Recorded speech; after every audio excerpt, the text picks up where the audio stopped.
دل مقام رسول ہو جائے،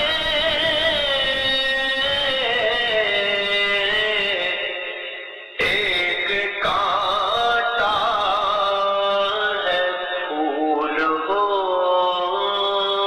جائے۔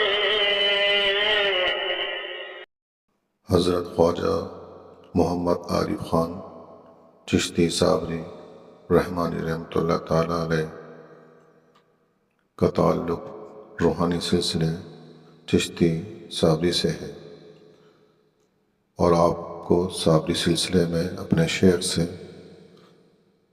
خلافت اور اجازت بیعت حاصل ہے۔ آپ 5 ستمبر 1919 عیسوی کو بروز جمعۃ المبارک 9 ذی الحج یعنی یوم عرفہ کو حضرت راجہ محمد غزن خان صاحب رحمۃ اللہ علیہ کے ہاں پیدا ہوئے۔ آپ کا تعلق راولپنڈی کے قصبے دوپدھال سے ہے۔ آپ 3 بھائی اور 2 بہنوں میں سب سے بڑی اولاد تھے۔ آپ کا نسبی تعلق مشہور اور جلیل القدر قطب شاہی آوان قبیلے سے تھا۔ آپ کے آباء و اجداد کا شمار اپنے علاقے کی بلند مرتبہ شخصیات میں ہوتا ہے۔ انشاءاللہ آئندہ ویڈیو میں مزید تفصیلات پیش کی جائیں گی۔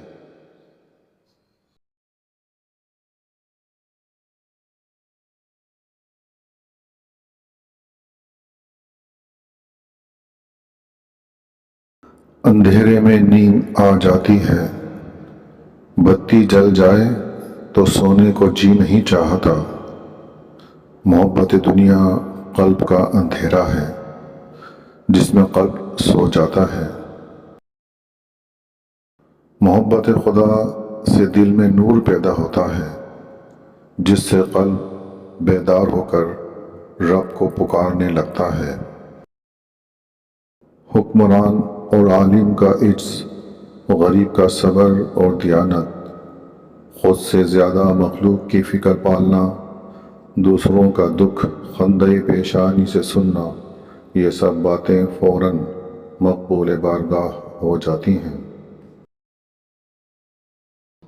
نعمت کا شکر یہ ہے کہ اس میں محروموں کو شریک کرے۔ دولت کا شکر یہ ہے کہ غربا اور مسکین میں بانٹے۔ علم کا شکر یہ ہے کہ ان تک علم پہنچائے جو اس سے محروم ہیں، اور صحت کا شکر یہ ہے کہ اللہ تعالیٰ کی عبادت کرے اور اس کی مخلوق کی خدمت کرے۔ تمام مخلوق اللہ کی عیال ہے۔ اللہ تعالیٰ کو اپنی عیال سے بڑی محبت ہے۔ جو اللہ کی عیال کی فکر پالتا ہے وہ ان کی بارگاہ میں مقبول ہو جاتا ہے۔ حضور نبی کریم صلی اللہ علیہ وآلہ وسلم کو اپنی امت سے بڑی محبت ہے۔ جو امت کی فکر پالتا ہے اور اللہ تعالیٰ سے اس کی بہتری چاہتا ہے، وہ رسول اللہ صلی اللہ علیہ وآلہ وسلم کی بارگاہ میں مقبول ہو جاتا ہے۔ اللہ کا دوست کون ہے؟ جو اللہ کے دوستوں کو دوست رکھتا ہے۔ اللہ کا دشمن کون ہے؟ جو اللہ کے دشمنوں کو دوست رکھتا ہے۔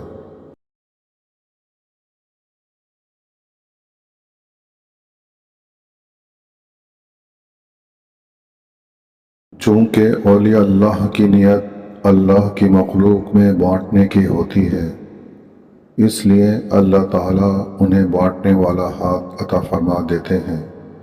انہیں یہ گوارا ہی نہیں کہ کوئی ان کے دوست کے پاس آ کر محروم جائے، لیکن ملتا طلب پر ہے۔ باغ سے کوے کو گوبر مل جاتا ہے، تماشے کے طلبگار کو تماشا مل جاتا ہے۔ بیمار کو دوا مل جاتی ہے، مغموم کو مسرت مل جاتی ہے۔ بلبل کو پھول مل جاتا ہے، جو کھانے پینے کی نیت سے اولیاء اللہ کے پاس آتا ہے اسے تنور کا لقمہ مل جاتا ہے، جو منزل کے تلاش میں آتا ہے اسے نور کا لقمہ مل جاتا ہے۔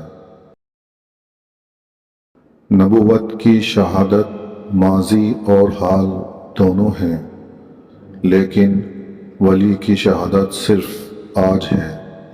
کل کا شرابی آج کا ولی ہو سکتا ہے۔